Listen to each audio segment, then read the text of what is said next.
अंदर में ये वाला है कि नहीं? अंदर से एक आयत बाहर से है, यहाँ दो है ना, तो हम लोग लिख सकते हैं, यहाँ लिखेंगे कैसे? लिखो छाया कि भाग का क्षेत्रफल बराबर होता है बड़े आयत का क्षेत्रफल माइनस छोटे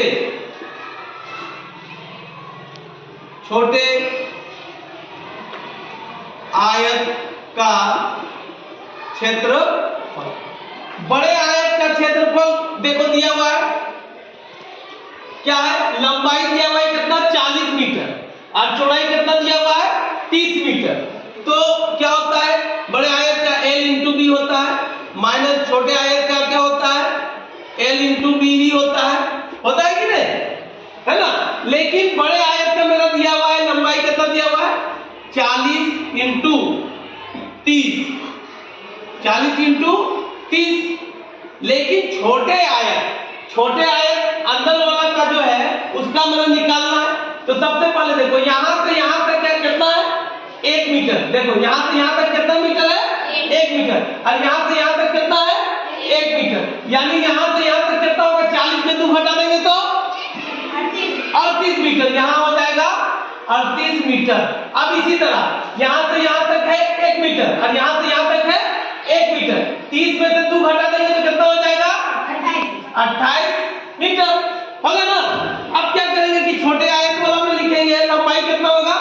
38 गुने और चौड़ाई कितना होगा? 28। अब इसको गुना कर दो तो ये सीधा हो जाएगा 1200। 4 दूनी 4 के 12 और डबल जीरो बिठा देंगे। आज इसको गुना करेंगे, गुना करने नहीं आता है तो गुना करके हम लोग देखेंगे। 88 64 के 4 हाथ में रहा 6, 8 है 24, 24 और 6 30 के 30। फिर इसको करेंगे 6 गुना 8 गुना 16 का 6 हाथ में रहा 1, 3 गुना 6 और 1 7, 4 6 और ये हो जाएगा 10। यानी कितना आया? 1064। अब इसको हम लोग घटा दो है ना? 10 में से 4 जाएगा, 10 में से 4 जाएगा 6। यहां बचा कितना? 9, 9 में से 6 जाएगा 3, 9 में से 6 जाएगा 3। अब यहां बचा कितना? 1। कितना बचा? 1 है ना? कितना बचा? 1। तो यही हो जाएगा 136 मीटर स्क्वायर। यही आंसर हो जाएगा 136 मीटर स्क्वायर। निकल के छोटे आयत का भी निकल गया। यहाँ 2 आयत था ना, समझ में आया ना? बढ़िया था। यानी ये वृत्त है ना, और वृत्त के आधे को क्या बोलते हैं? अर्धवृत्त। ये यहां से यहां तक का त्रिज्या दिया हुआ है, यहां से यहां रहेगा तो क्या हो जाएगा? पूरा व्यास बोलते हैं। यहां से यहां को क्या बोलते हैं? व्यास। यहां से यहां को क्या बोलते हैं? त्रिज्या। यानी त्रिज्या कितना दिया हुआ है? 7 सेंटीमीटर। कितना दिया हुआ है? 7 सेंटीमीटर। हमको निकालना क्या है? छाया किस भाग का क्षेत्रफल बराबर क्या होगा? अर्धवृत्त का क्षेत्रफल। यहां लिख दो अर्धवृत्त का क्षेत्रफल। अर्धवृत्त का क्षेत्रफल हमने लिखा है क्या है? पाई आर स्क्वायर है। तो पाई आर स्क्वायर बटे 2। कितना लिखा है? आर स्क्वायर बटे 2। तो पाई का मान होता है 22 बटे 7 इंटू, है ना? आर कितना है? कितना है? जोड़ बोलो 7। तो कई बार 7 लिखेंगे, स्क्वायर तो 2 बार, तो 7 इंटू 7 है ना? अब बचा क्या? बटे 2। बटे 2 है, यहाँ पे 2 लिखेंगे नीचे। एक साथ काट दो, कट गया। 2 एकम 2, 2 एकम 2। अब बचा क्या? 11 इंटू 7। कितना बचा? 11 इंटू 7 बराबर 11 को 7 से कर दो, 11 7 77 सेंटीमीटर, है ना, 77 सेंटीमीटर स्क्वायर। आसान लगा ना। देखो ये क्या दिया हुआ है, आधा वृत्त का जो पूरा है उसमें क्या दिया, व्यास दिया हुआ है, तो त्रिज्या क्या होगा, त्रिज्या होगा क्या, तो 7/2 होगा कि नहीं, आधा। अब आ जाओ क्या है कि छायाकृत लिख दो पहले, छायाकृत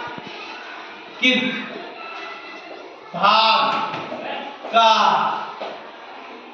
क्षेत्रफल बराबर क्या है, यहाँ 2 को अर्धवृत्त, 2 को है ना, तो यहाँ लिखेंगे 2 गुणे अर्धवृत्त, 2 अर्धवृत्त, 2 अर्धवृत्त, 2 अर्धवृत्त का क्षेत्रफल, 2 अर्धवृत्त का क्षेत्रफल।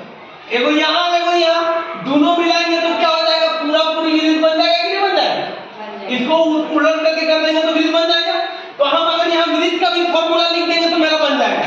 तो हम यहाँ 2 वृत्त बोला है अर्धवृत्त का, तो 2 को अर्धवृत्त को एक को बनाएंगे तो क्या हो जाएगा, 2 × 2 वृत्त अर्धवृत्त, और अर्धवृत्त का क्षेत्रफल अभी बताए क्या है, वहां पाई r² बटे 2, ठीक है।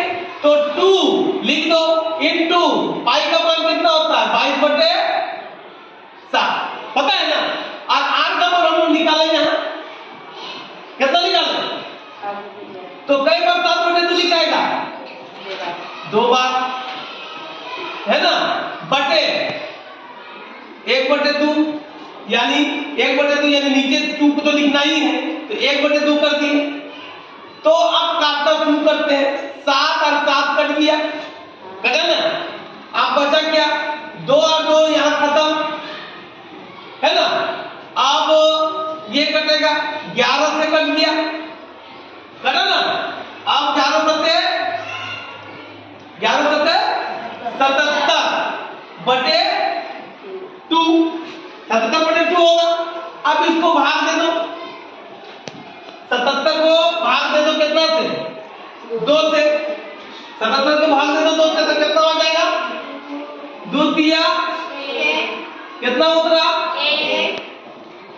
2 8 कितना उतरा, कोई बता दो, 2 बचे 10, कितना आया, 38.5 सेंटीमीटर स्क्वायर, 38.5 सेंटीमीटर स्क्वायर, ये आंसर